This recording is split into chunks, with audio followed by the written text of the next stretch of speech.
নজর রাখতে হবে। আমরা সবাই জানি এখানে ডাক্তারবাবুরা আছেন, স্বাস্থ্যকর্মীরাও এখানে অনেকে আছে।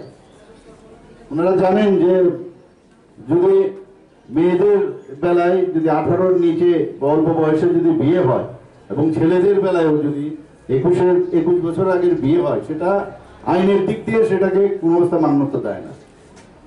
কাজেই এই যে অবস্থা, তাতে করে শারীরিক ফিজিওলজিক্যালিও এটা অ্যাকসেপ্ট হয় না, চাইল্ড বিয়ারিং এজই না, সেটাকে বিষয় আমাদের একটু গর্জে উঠতে হবে।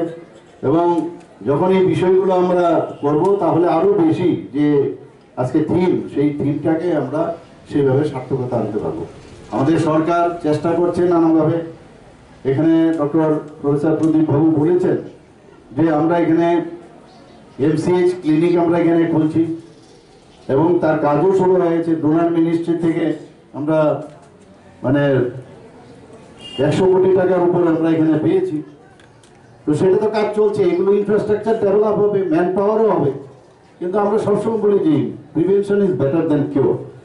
তাহলে আগের থেকে যদি আমরা সচেতন থাকি অ্যাটলিস্ট, তাহলে যে কারণে আমাদের রোগে আক্রান্ত হই তার থেকে আমরা বাঁচতে পারবো। আমরা রেলের সাথে এটাও আমরা মানুষকে জানান দিতে চাই যে মাননীয় প্রধানমন্ত্রীজি বলছেন আমরা নিজেরা ফিট থাকি এবং অন্যরাও যেন ফিট থাকে।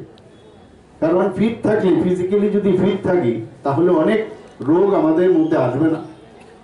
আমরা এর মধ্যে আপনারা জানেন যে এবার বাজেটে আমরা কয়েকটা ডিস্ট্রিক্টের মধ্যে নতুন করে পিএসসি করার চিন্তা ভাবনা করেছি।